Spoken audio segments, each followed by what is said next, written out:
It's Chris from LaserLemming.com, and before we get started, I have a little bit of an announcement. I am going to be uploading gameplay videos where I speak my mind on whatever news or controversy is going on in the gaming industry. I'm going to be speaking over these gameplay videos. I know it's an original idea that's never been done before on YouTube, so I'm looking forward to paving these new roads. Anyway, let's get started here. Taiwan. Man died. Just 32 years old.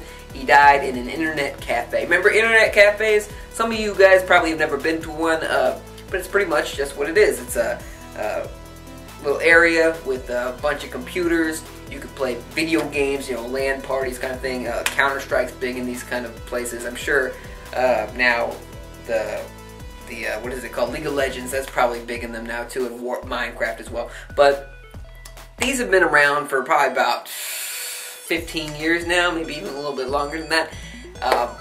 I used to go to them every now and then, play some Counter-Strike. It was fun. But they're big in Asia still. They're not so big in America anymore, but they're still pretty big in the Asian countries, Taiwan not excluded.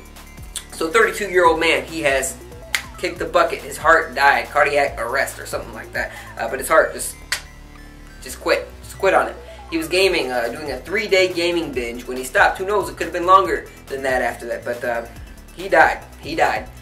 He was playing non-stop, and he just kind of slumped over in his desk and died. And they said that the people that worked there didn't know he was dead for the longest time, because that's typically how he slept there. He would just kind of either just kick his head back and go to sleep, or he would slump over and go to sleep for a little bit, and then just get back to the gaming. And that sucks. You know, that sucks. You hear these kind of stories a lot, though, that come out of these Asian countries. It's just this real unbeatable addiction. Like, you might be addicted to gaming and all that, but geez, if you're gonna be motionless, and I'm sure this played a part in it. The reason his heart stopped is because he wasn't moving. I mean, what is he moving really? His fingers and his finger. That's it. That's it.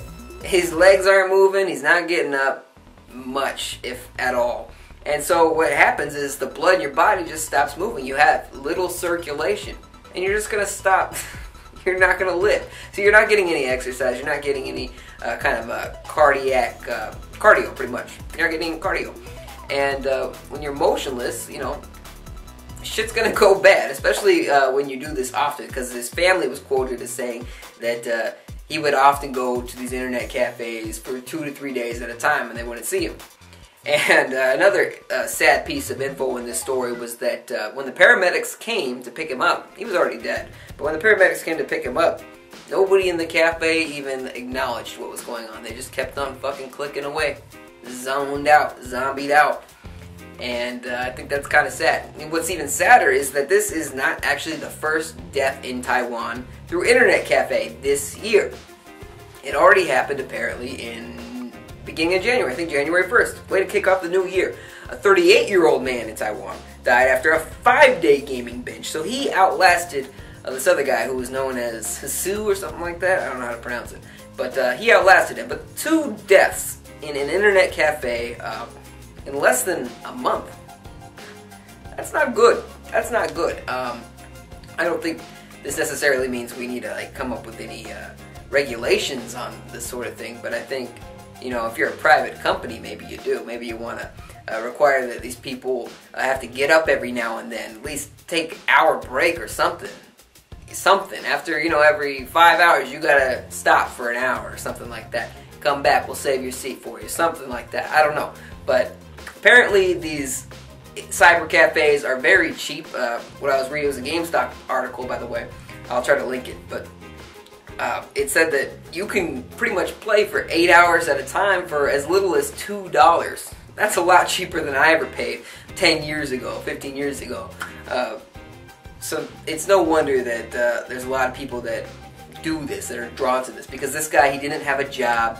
He just didn't really have much of a life, it sounds like. And then now he died, and nobody even acknowledged his death when he was dying. So it's pretty sad.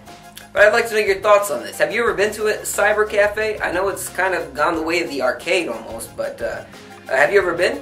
Have you ever had this kind of unhealthy habit where you're just kind of stuck to your computer for an obscene amount of time? Or do you know anybody that has? What do you think about addictions to computers and video games and that sort of thing? Because it's interesting to me that this is kind of a social thing, but so many of the people there are just dead silent. They just want to be around other humans, but they're not saying anything to them. Let me know, comment section below. If you haven't already, subscribe for more. Thank you very much for watching. I'll see you next time.